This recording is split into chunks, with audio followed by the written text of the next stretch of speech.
to Filmmaker Talks. Today's topic is, can films be judged objectively? Okay, so remember to subscribe and click the bell so you can stay up to date on new episodes.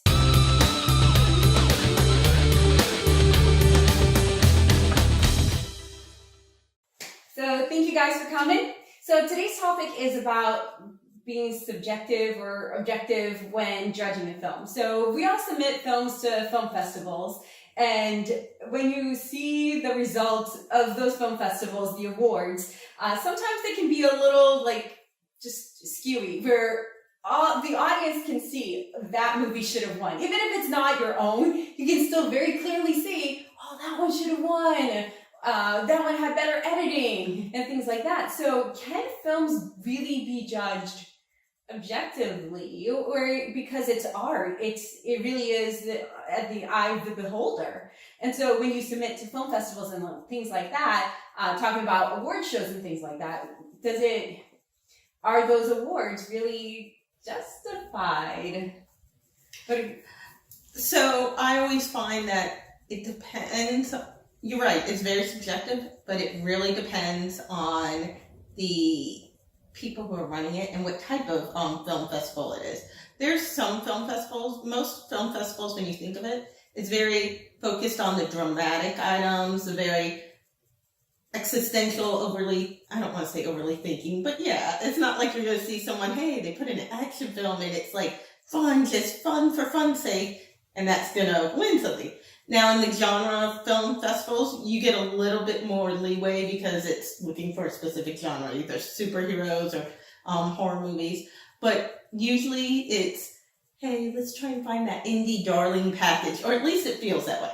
In addition, there are certain films that will always, because indie film festivals are usually by other filmmakers, they know other people, and they may automatically, not even realize it, tend to like someone's work they know well better than someone they don't. So you see certain people that maybe get a little more acknowledgement and happy congratulations in their stuff more than maybe other people who might be a little more unknown because of their connections. And I don't think it's a deliberate thing usually. There's always exceptions. I think it's just they think they know these people and they know it's well, and they kind of have that mindset. But again, I'm also leaning toward the more dramatic ones, always kind of get that. I see that a lot with actors because they're easy to recognize, and I see some actors where it's like, ooh, they really should have not won that, and there they are because they probably know somebody.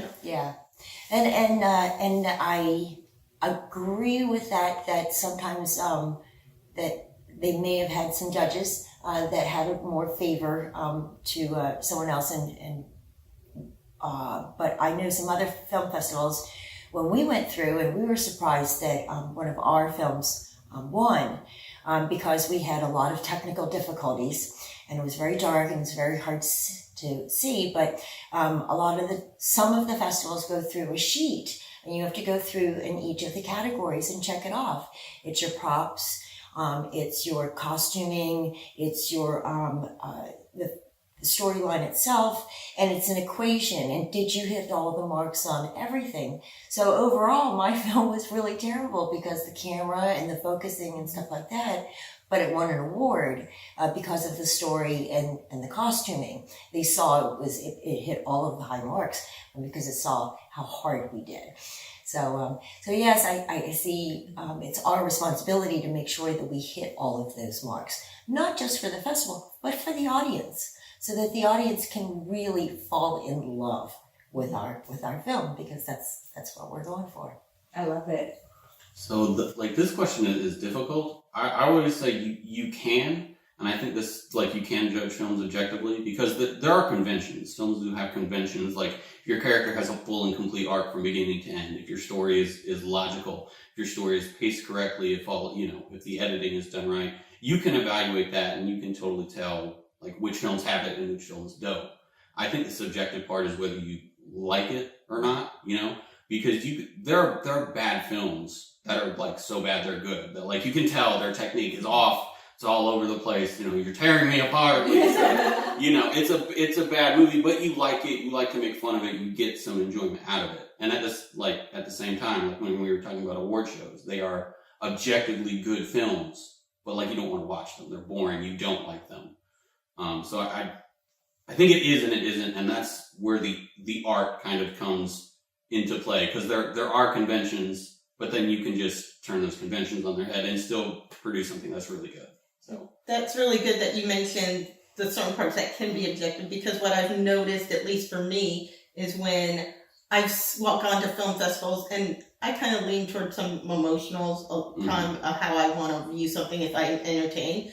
I can see where something is the most beautiful, perfect, technical film, and I'm still bored out of my mind. Yeah. Whereas I have watched films that I could barely see anything. As long as I could hear it, it was okay. And the plot was enough that I could enjoy it, and I was something different, and I was willing to more stick with something like that. So I think sometimes with film festivals, depending on the festival, they may lean one way for more of a technical versus more for kind of what might be their emotion. And I think also, unfortunately, I think it does affect the order in which people watch films does affect it.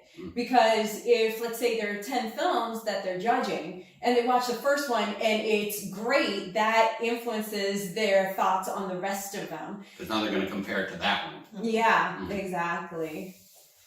All right, so thank you all for participating and see you next week.